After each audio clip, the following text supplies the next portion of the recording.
نہ دل روتا نہ غم ہوتا، نہ ایسا کہیں ماتم ہوتا، نہ دل روتا نہ غم ہوتا، نہ ایسا کہیں ماتم ہوتا۔ شبیر اگر تیری عزاداری نہ ہوتی،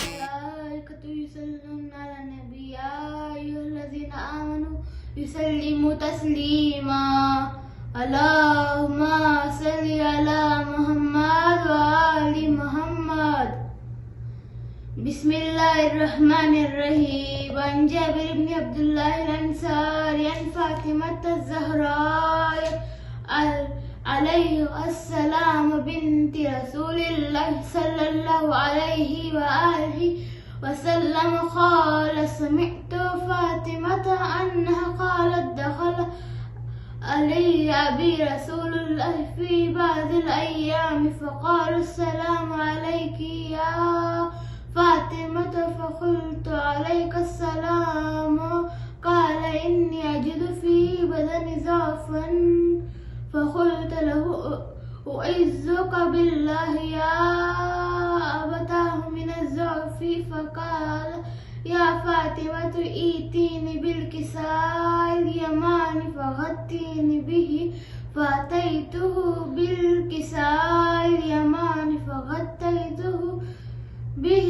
وسرت أنظر إليه وإذا وجهه يتألأ كأنه البدر في ليلة تمامه وكماله۔ اللهم صل على محمد وآل محمد۔ فما كانت إلا ساعة وإذا بولدي الحسن قد أقبل وقال السلام عليك يا أم، فقلت وعليك السلام يا قرة عيني وثمرة فؤادي، فقال يا أم أشم إنك رائحة طيبة كأنها رائحة جد رسول الله، فقلت نعم إن جدك تحت الكساء، فأقبل الحسن نحو الكساء وقال السلام عليك يا جده يا رسول الله، أتأذن لي أن أدخل معك تحت الكساء، فقال وعليك السلام يا ولدي ويا صاحب حوزي قد أذنت لك، فدخل معه تحت الكساء۔ اللهم صل على محمد وآل محمد۔ فما كانت إلا ساعة وإذا بولدي الحسين قد أقبل وقال السلام عليك يا أم، فقلت وعليك السلام يا ولدي ويا قرة عيني وثمرة فؤادي، فقال لي يا أم إني أشم عندك رائحة طيبة كأنها رائحة جد رسول الله صلى الله عليه وآله، فقلت نعم إن جدك وأخاك تحت الكساء، فدنا الحسين نحو الكساء وقال السلام عليك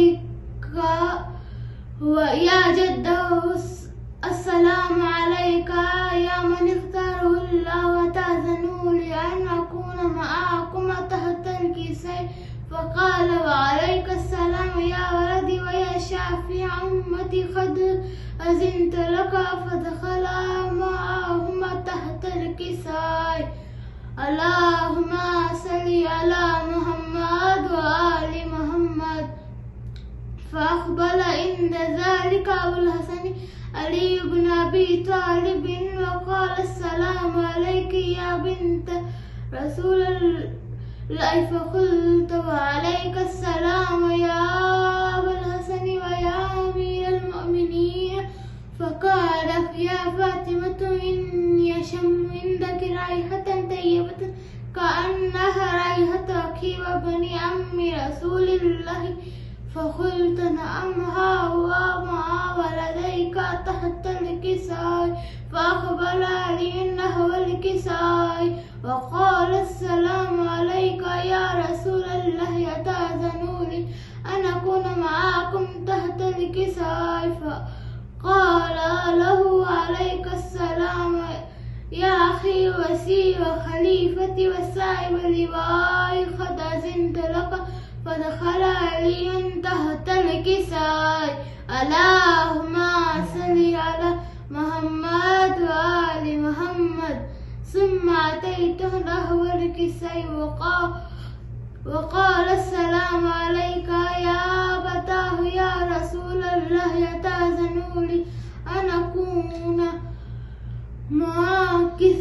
مع الكساء وقال عليك السلام يا بنتي ويا بزعتي قد أذنت لك فدخلت تحت الكساء اللهم صل على محمد وآل محمد فلما اختملنا جميعا تحت الكساء أخذ بي رسول الله بطرف الكساء وأومأ بيده اليمنى إلى السماء وقال اللهم إني هؤلاء أهل البيت وخاصة وهامة لهمي ودمهم دمي يؤلمني ما يؤلمهم ويحزنوني ما يحزنوهم أنا حرب لمن هاربهم وسلم لمن سالمهم عدو لمن عاداهم محب لمن أحبهم إنهم مني وأنا منهم فاجعل صلواتك وبركاتك ورحمتك وغفرانك ورضوانك علي وعليه وأذهب عنهم الرجس وطهركم تطهيرا اللهم صل على محمد وآل محمد فقال الله عز وجل يا ملائكتي ويا سكان السماوات إني ما خلقت سماء مبنية ولا أرضا مدهية ولا قمرا منيرا ولا شمسا مضيئة ولا فلكا يدور ولا بحرا يجري ولا فلكا يسري إلا في محبة هؤلاء الخمسة الذين هم تحت الكساء فقال الأمين جبرائيل يا ربي ومن تحت الكساء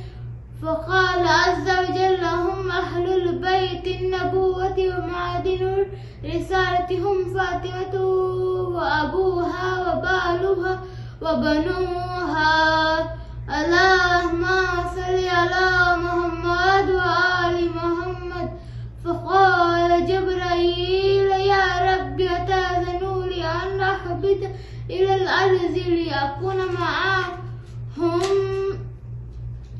ليكون معهم سادسا فقال الله نعم قد أذنت لك فهبط الأمين جبرائيل وقال السلام عليك يا رسول الله العلي الأعلى يخرجك السلام ويخذك بالتحيات والإكرام ويقول لك وعزتي وجلالي إني ما خلقت سماء مبنية ولا أرضا مدهية ولا قمرا منيرا ولا شمسا مضيئة ولا فلكا يدور ولا بحرا يجري ولا فلكا يسري إلا لأجلكم ومحبتكم وقد أذن لي أن أدخل معكم فهل تأذنوا يا رسول الله فقال رسول الله وعليك السلام يا أمين وهي الله إنه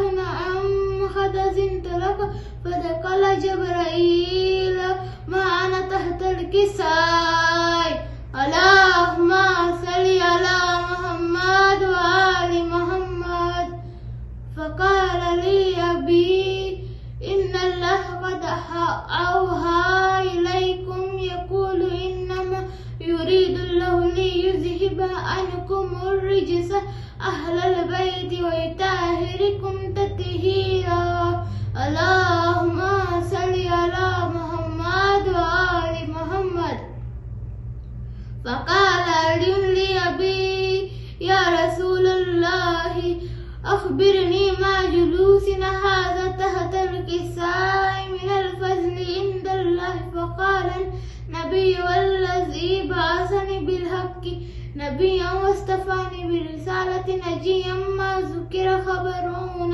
هذا في محافل من محافل أهل الأرض وفيه جمع من شيعتين ومحبين إلا ونزلت عليهم الرحمة وحفت بهم الملائكة واستغفرت لهم إلى أن يتفرقوا فقال علي ذوى الله فزنا وفزوا شيعتون ورب الكعبة اللهم صل على محمد وآل محمد. فقال النبي ثانيا يا علي والذين بعثني بالحق نبيا واصطفاني بالرسالة نجيا ما ذكر خبرون هذا في محافل من محافل أهل الأرض وفيه جمع من شيعتين ومحبين وفيه مهموم إلا وفرج له همه ولا مغموم إلا وكشف له غمه وطالب حاجة إلى وكذا له حاجة. فقال علي نظام الله فزنا وسعيدنا وكذلك شيعتون فذو وسعيدون في الدنيا والآخرة ورب الكعبة اللهم صل على محمد وآل محمد وآل محمد صلوات اللهم صل على محمد وآل محمد. یہ زندہ میں کہتے تھے رو رو کے عابد اٹھے تیرا کیسے جنازہ سکینہ کروں کیا میرے ہاتھ میں ہاتھ کھڑی ہے مجبور بھائی تمہارا سکینہ. یہ زندہ میں کہتے تھے رو رو کے عابد اٹھے تیرا کیسے جنازہ سکینہ. کمر میں ہے لنگر سکون کیسے پاؤں تیری لاش جھک کر میں کیسے اٹھاؤں. چچا میرے عباس ہوتے جو زندہ مجھے آ کے دیتے سہارا سکینہ. یہ زندہ میں کہتے تھے رو رو کے عابد اٹھے تیرا کیسے جنازہ سکینہ. بڑے کم سنی میں تجھے موت آئی بہن تیری غربت میں روتا ہے بھائی الجھتی ہے سانسیں اور دم گھٹ رہا تھا گلا اس طرح سے تھا جکڑا سکینہ. یہ زندہ میں کہتے تھے رو رو کے عابد اٹھے تیرا کیسے جنازہ سکینہ. تجھے شمر نے تماچے جو مارے نشاں انگلیوں کے حلق پہ تمہارے ہنسی تماچوں کی سہ نہ سکی جا نہیں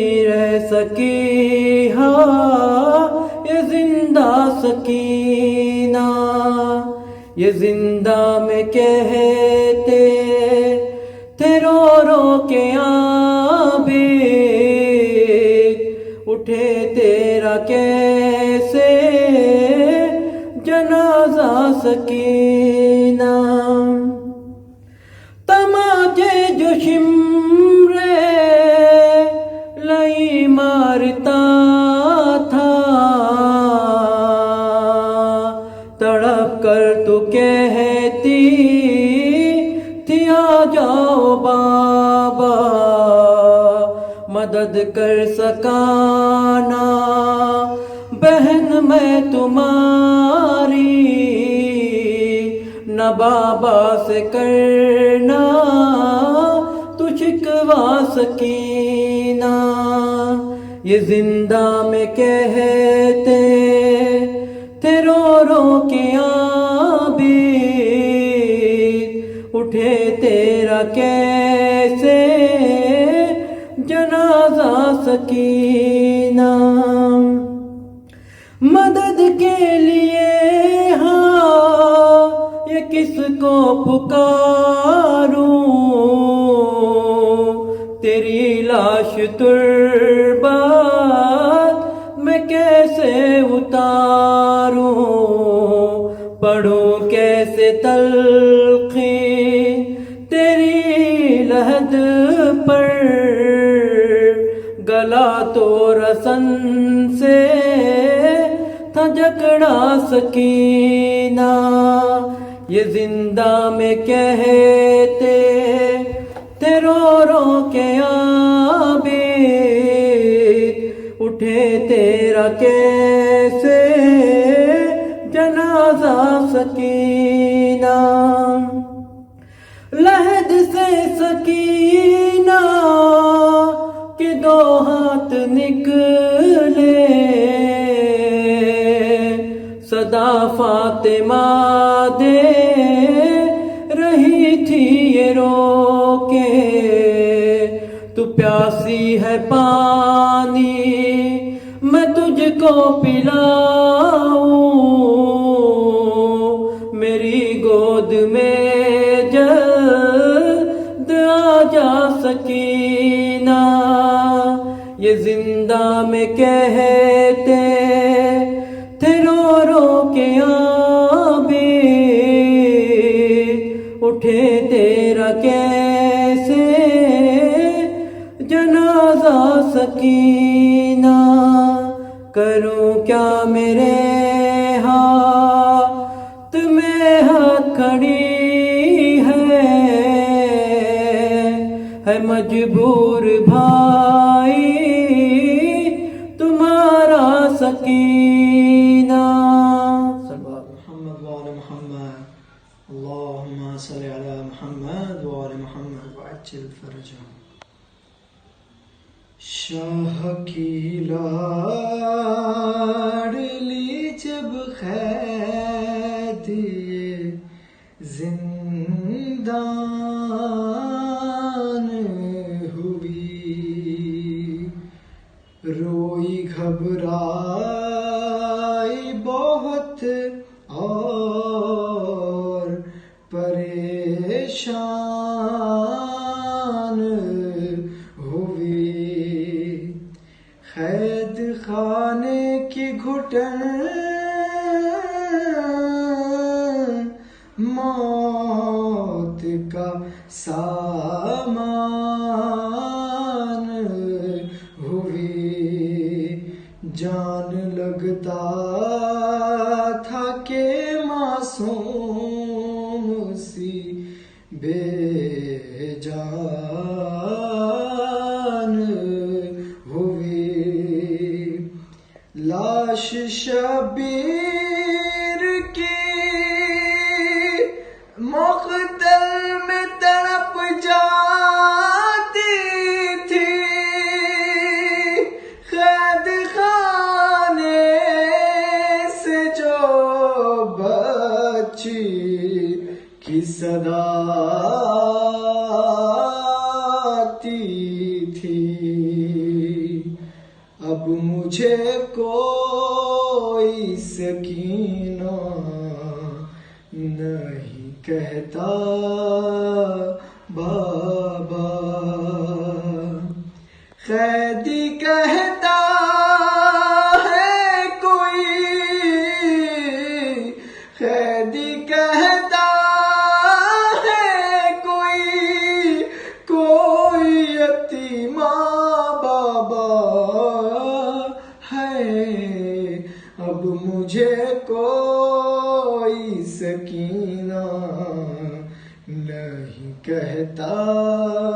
بابا میں بیاں کیسے کروں اپنی مصیبت تم سے، کیا کروں اپنے تماچوں کی شکایت تم سے، سنتی ہوں دادی نے کھایا تھا تماچا بابا ہے، اب مجھے کوئی سکینہ نہیں کہتا بابا، نیل رخساروں پہ بینائی بھیاں جس کی کم ہو، عمر ہو 4 برس اور کمر میں غم ہو، آپ نے دیکھی ہے کیا، آپ نے دیکھی ہے کیا ایسی ضعیفہ بابا ہے، اب مجھے کوئی سکینہ نہیں کہتا بابا، خون بے شیر سے اندازہ کیا تھا میں نے، آپ کا چہرہ تو پہچان لیا تھا میں نے، آپ پہچانو گے کیسے میرا چہرہ بابا ہے، اب مجھے کوئی سکینہ، آپ تھے دور تو میں سارے ستم سہتی رہی، رو پڑی کوفے کے دربار میں سہ نہ سکی، آپ کے سامنے جب، آپ کے سامنے جب شمر نے مارا بابا ہے، اب مجھے کوئی سکینہ نہیں کہتا بابا، وہ تو بیمار تھی مر جاتی سفر میں آ کے، دفن کرتے اسے بازار میں بھیا کیسے، یہ تو اچھا ہوا آئی نہیں سغرا بابا ہے، اب مجھے کوئی سکینہ نہیں کہتا بابا، میری آنکھوں سے بہے جاتے تھے آنسوں سے دم، ہاتھ بھی میں نے لگایا نہیں دادی کی قسم، دینا چاہا تھا مجھے، دینا چاہا تھا مجھے لوگوں نے صدقہ بابا ہے، اب مجھے کوئی سکینہ، اللہم صلی علی محمد و آل محمد وسلم۔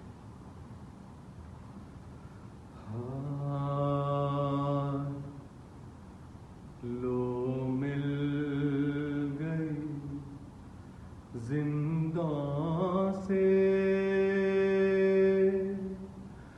سکینہ کو رہائی، لو مل گئی زنداں سے سکینہ کو رہائی، سجاد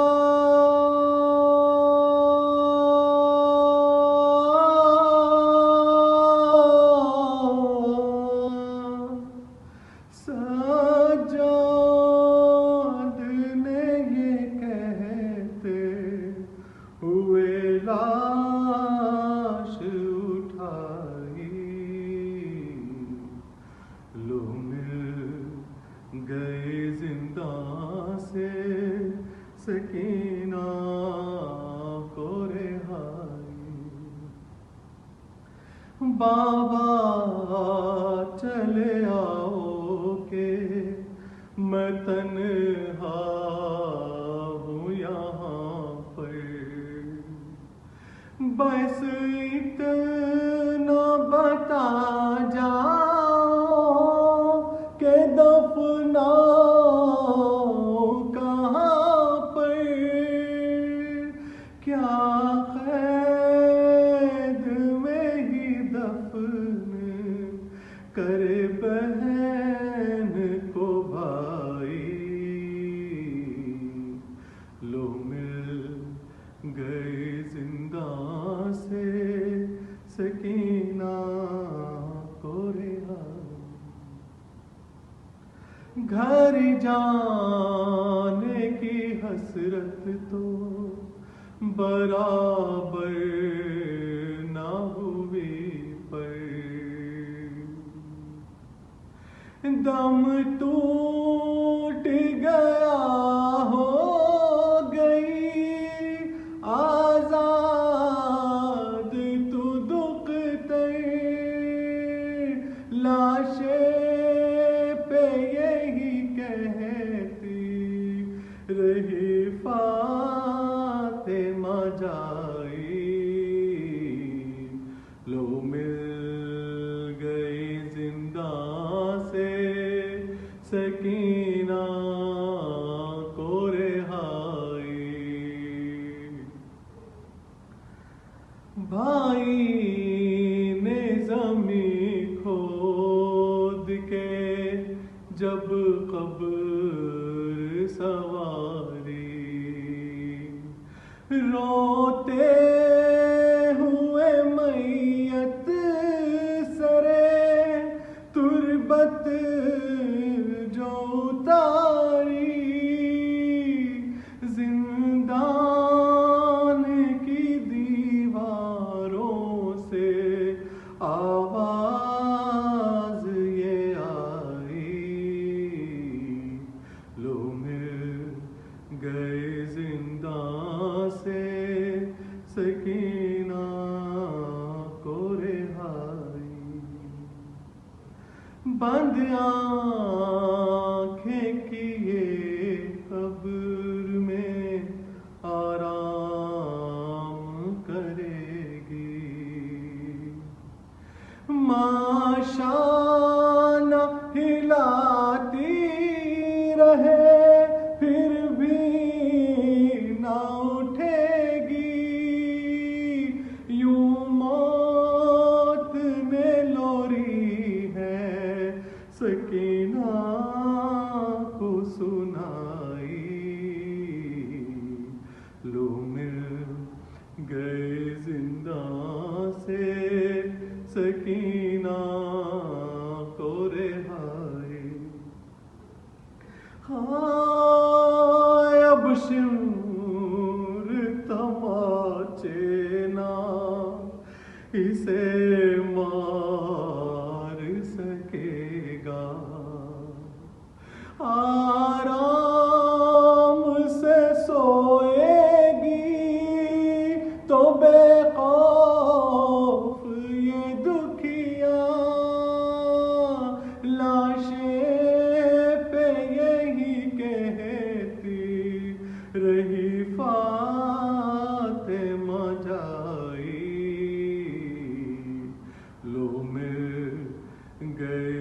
زندہ سے سکینہ کو رہائی، عابد پہ تکلم وہ قیامت کی گھڑی تھی، جن ہاتھوں پہ کھیلی تھی وہ معصوم سی بچی، ان ہاتھوں نے تربت بھی سکینہ کی بنائی،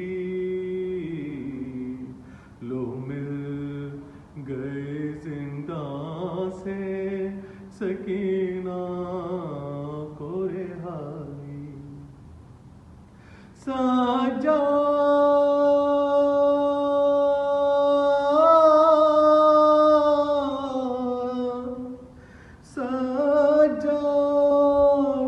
نے یہ کہتے ہوئے لاش اٹھائی، لو مل گئی پر محمد والے محمد صلوات اللہم صلی علی محمد وعلی محمد۔ سنائی کس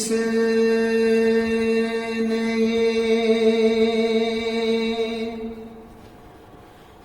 زندہ میں لوری، سکینہ سو رہی ہے،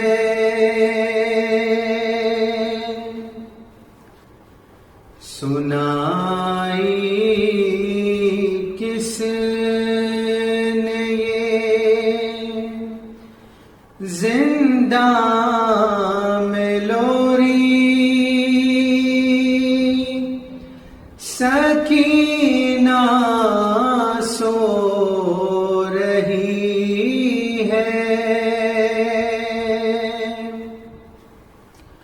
خدا را زور سے بولے نہ کوئی، سکینہ سو رہی ہے، سنائی کس نے زندہ میں لوری، سکینہ سو رہی ہے،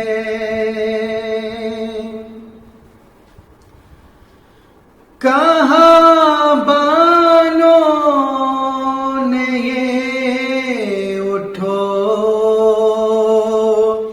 شہزادی،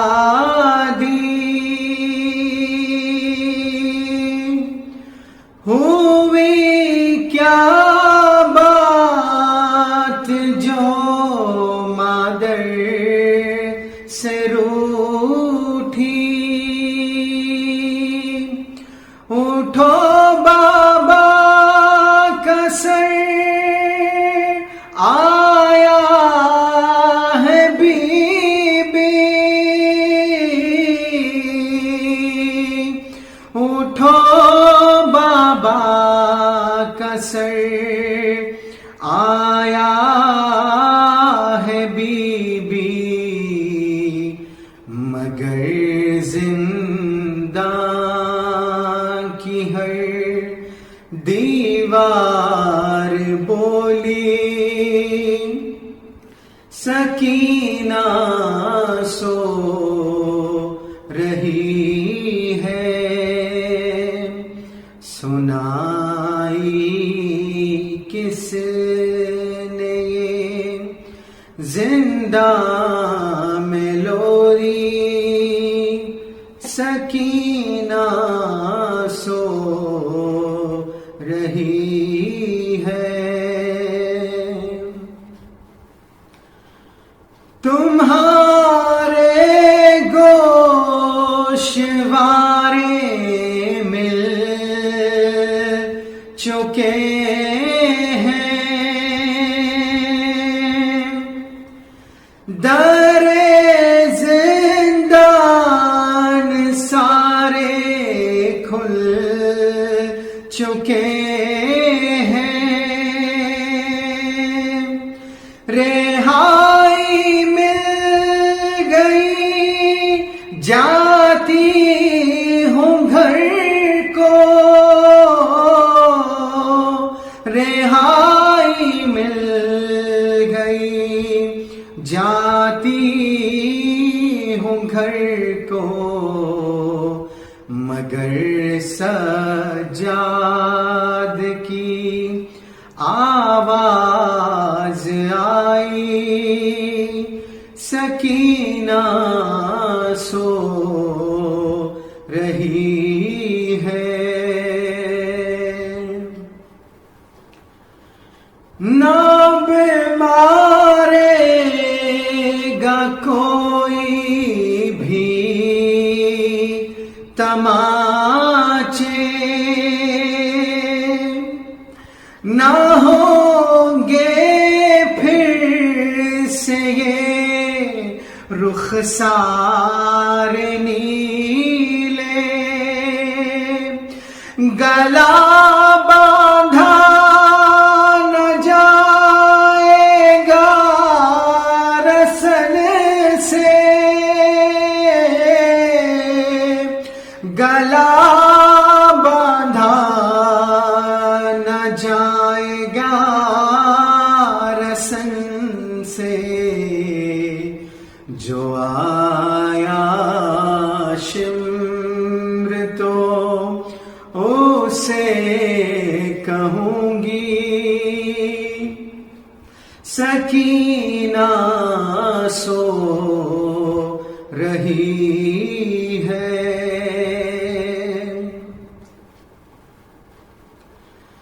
ردا چھوٹی سی ایک سر پر اڑا دو، چلو عباس سے تم کو ملا دو، تمہاری مشق ہے اور ان کا سینہ، تمہاری مشق ہے اور ان کا سینہ، جو دیکھے آسمان کہتا ہے وہ بھی، سکینہ سو رہی ہے، رسن کا زخم اشکوں سے دھلا دوں، تیرے بالوں سے یہ مٹی چھڑا دوں، تیرے تلووں کے چھالوں کی دوا دوں، تیرے تلووں کے چھالوں کی دوا دوں، اجل بولی کہ یہ کیسے چلے گی، سکینہ سو رہی ہے، اندھیرا رویا سناٹے سے مل کر، فلک گرنے لگا دھرتی کے اوپر ہلانے پر بھی جب بچی نہ جاگی، ہلانے پر بھی جب بچی نہ جاگی، تو بولی یہ فضاؤں کی خاموشی، سکینہ سو رہی ہے۔ بنانے قبر جب سجاد اٹھے، تو وہ نادے علی دوہرا رہے تھے، بندھے ہاتھوں سے چاہا خبر کھو دے، بندھے ہاتھوں سے چاہا خبر کھو دے، اچانک پاؤں کی زنجیر چھلکی، سکینہ سو رہی ہے۔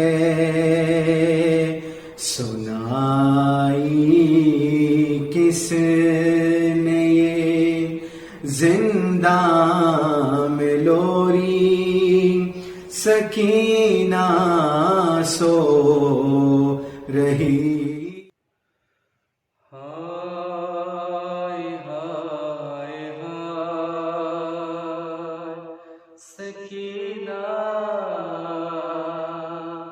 ہائے ہائے ہائے سکینہ، ایک بچ غم کی ماری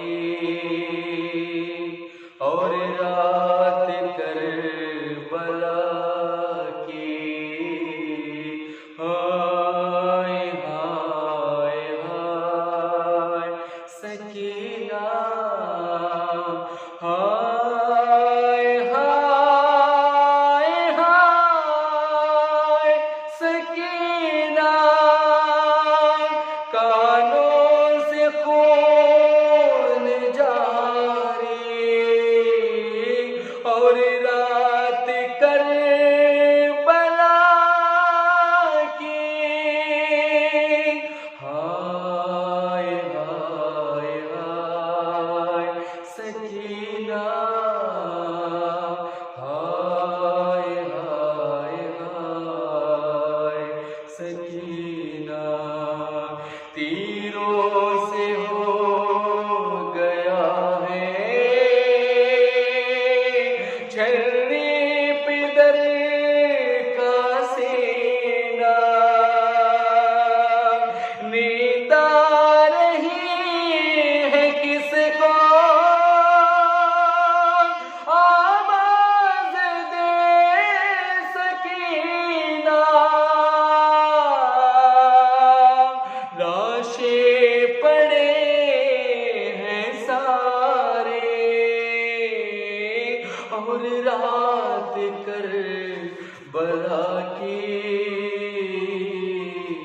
ہائے ہائے ہائے سکینہ، ہائے ہائے ہائے سکینہ، ایک بچ غم کی ماری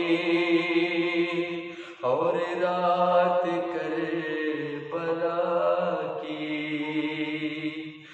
جنگل میں ہر کی بیوہ آئی ہے لے کے پانی، یاد آ رہی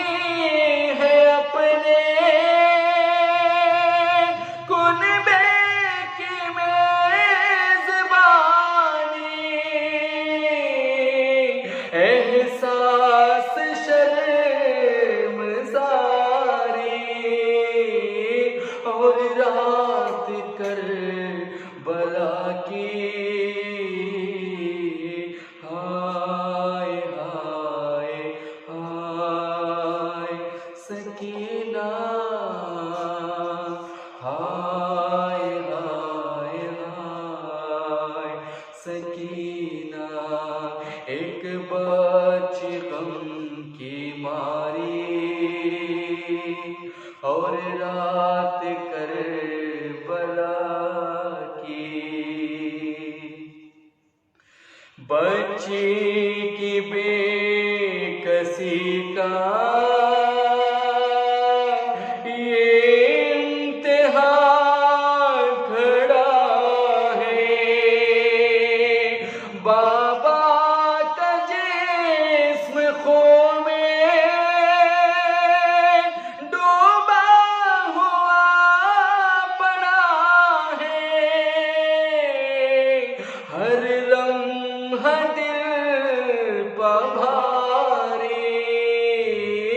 اور رات کربلا کی ہائے ہائے ہائے سکینہ ہائے ہائے ہائے سکینہ ایک بچی غم کی ماری اور رات کربلا کی ننھے سے دل کے اوپر غم کا پہاڑ ٹوٹا مارے گئے برادر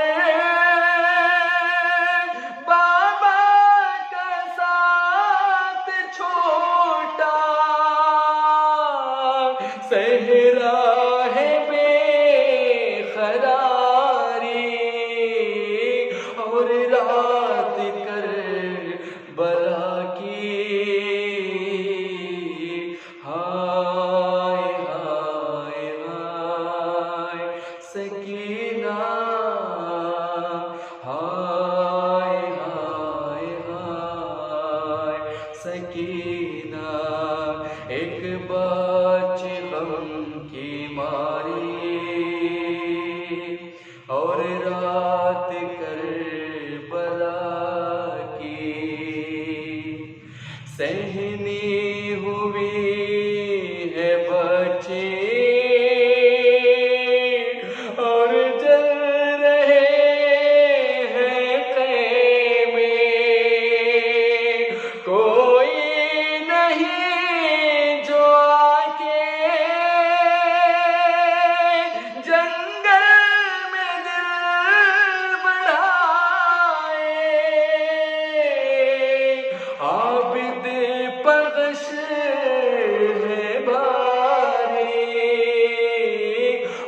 رات کربلا کی ہائے ہائے ہائے سکینہ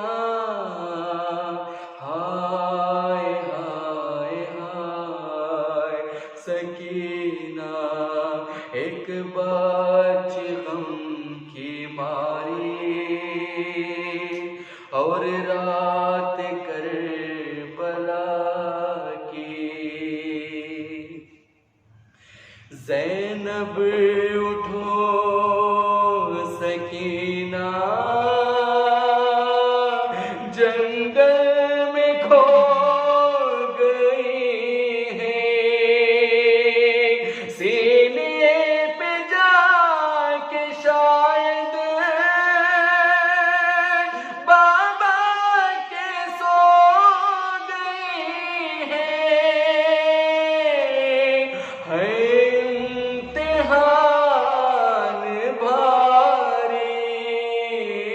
اور رات کربلا کی ہائے ہائے ہائے سکینہ ہائے ہائے ہائے سکینہ ایک بچی غم کی ماری اور رات کربلا کی کر کر کے یاد اختر آنسو بہائے گا دل عرفان بتا دے کیسے بھلائے گا دل دکھی ماں کی عشق بھاری اور رات کربلا کی ہائے ہائے ہائے سکینہ ہائے ہائے ہائے سکینہ ایک بچی غم کی ماری اور رات کربلا کی ہائے ہائے ہائے سکینہ ہائے ہائے صلوات محمد و آل محمد اللہم صلی علی محمد و آل محمد وجل فرجہم جب داغ بے کسی نہ سکینہ اٹھا سکی اور درد دل نہ خوف کے مارے سنا سکی کھائے تماچے شمر کے جب تک کہ کھا سکی سنکم تد بہت نہ برداشت لا سنکم تد بہت نہ برداشت لا سکی روئی تو ظالموں نے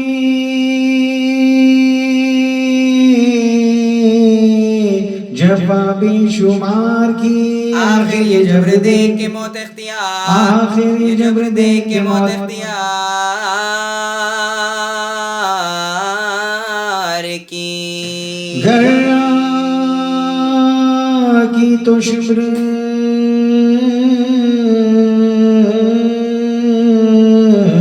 پکارا خاموش اور چپ ہوئی تو بے پدری نے کہا کہ رو گئے شدت آتش سے پکاری کے پانی دو گیا کر کے رہ گئی بابا کی پیار گیا کر کے رہ گئی بابا کی پیاس کو سوئی جو آنسو پہنچ کے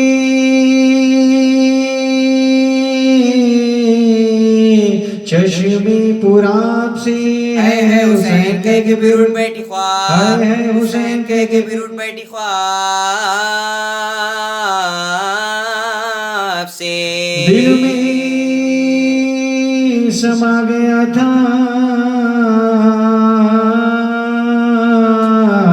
جو شمری نہیں کا ڈر سونے میں کانپ کانپ کے کہتی تھی رات بھر فریاد چھینتا ہے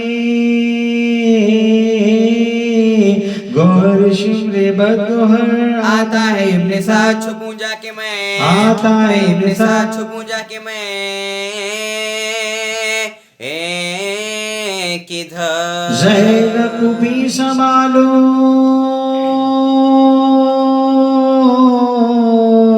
کلیجہ دھڑکتا ہے سجاد بھائی دیکھو یہ خولی گھرا سجاد بھائی دیکھو یہ خولی گھرا سجاد بھائی دیکھو یہ خولی گھرا ہے جب پیاس لگتی روکے